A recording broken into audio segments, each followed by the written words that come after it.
This idea came to me in a dream and it sounds absolutely incredible. Let's make French onion short rib mac and cheese. First off, I have some short ribs here. These are Wagyu short ribs from Costco. Any short ribs will do. I'm gonna start by coating them in some avocado oil and then adding salt and pepper to season. How gorgeous do they look? I salt and peppered on each side, and now we're gonna put them into my Dutch oven and get that nice sizzle going and brown them on each side.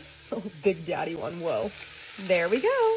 All right, they are browning and looking gorgeous. Now I'm gonna use a mandolin to thinly slice 1 big and 2 medium sweet onions. Here are our 3 sweet onions that have been thinly sliced, and now we're gonna caramelize them over low heat for about an hour until they're a nice deep dark brown color. I spent 8 hours yesterday making my own homemade chicken stock in the crock pot, and it looks delicious. I'm gonna add 1 container of this to my short ribs, nice and slow.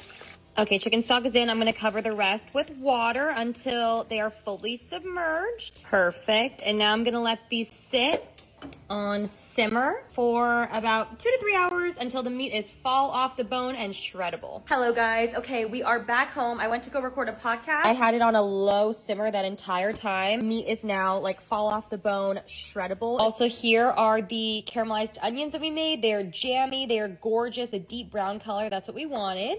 I cooked my pasta. Now we're gonna strain it. I did find this loaf of brioche bread in my fridge, and I think I'm gonna make brioche breadcrumbs. You want to get your own cheese and grate it yourself. I've also got 3 tablespoons of butter that is melting down in my pot. We're adding a couple tablespoons of flour to bake our roux, teaspoon of salt, black pepper, half a cup of whole milk, and half a cup of heavy whipping cream. Just added in about a teaspoon of garlic powder, teaspoon of onion powder, and the sauce is becoming nice and thick. And now we're going to add in our cheese, 2.5 cups of each cheese, another half cup of heavy whipping cream. Decadent.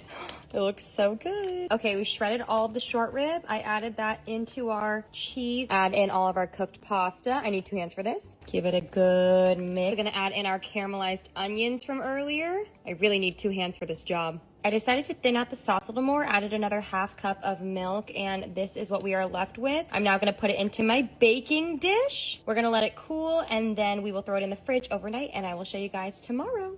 Okay, mac and cheese is in the casserole dish. I am now browning all of the brioche breadcrumbs in batches, and I'm gonna let them cool here on this little dish. And then we will top the mac and cheese with these toasted breadcrumbs tomorrow, but just saving some time right now. I just have the butter, I'm adding some salt, adding in my breadcrumbs, and then getting them nice and toasty.